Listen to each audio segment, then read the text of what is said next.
Lydia Tar. So, I watched the movie because I thought it was going to be like Whiplash. It's nothing like Whiplash.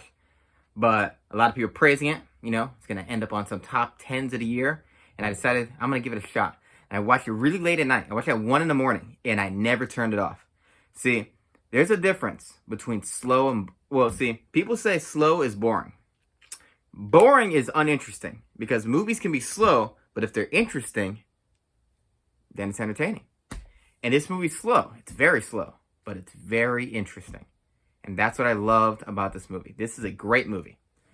And it's about, for those of you who don't know, if any of you want to watch it, check it out. It's 2.5 hours. It's a long one. But it's endlessly interesting. It's very captivating. Cat Blanchett, phenomenal actress, plays Lydia Tar, a maestro, a composer of an orchestra, who's very pretentious and up her own ass. But she's also very smart.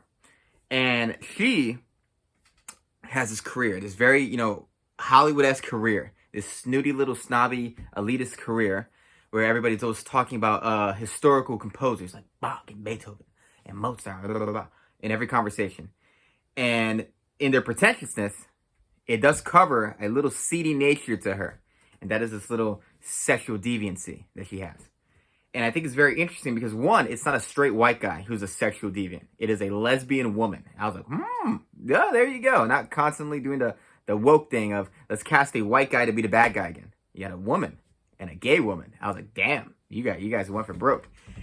And they had a very interesting conversation. So one of the best conversations I heard in a long time in a movie. A kid talks about how he's pangender, whatever the fuck that is.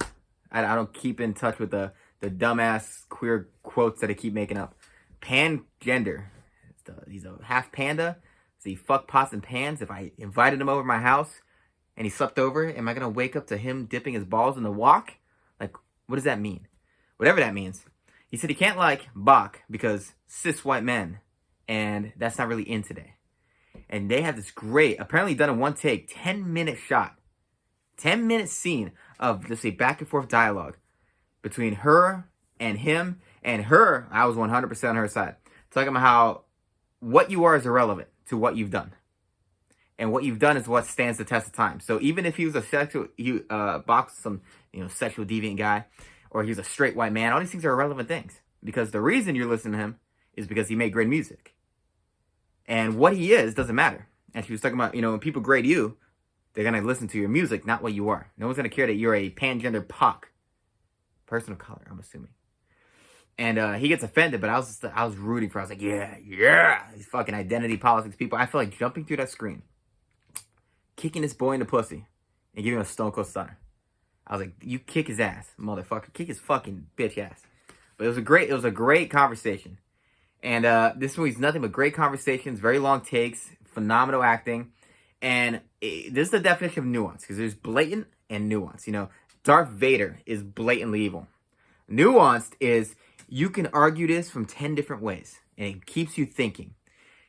She's both a brilliant person and a pretentious hack in her own right.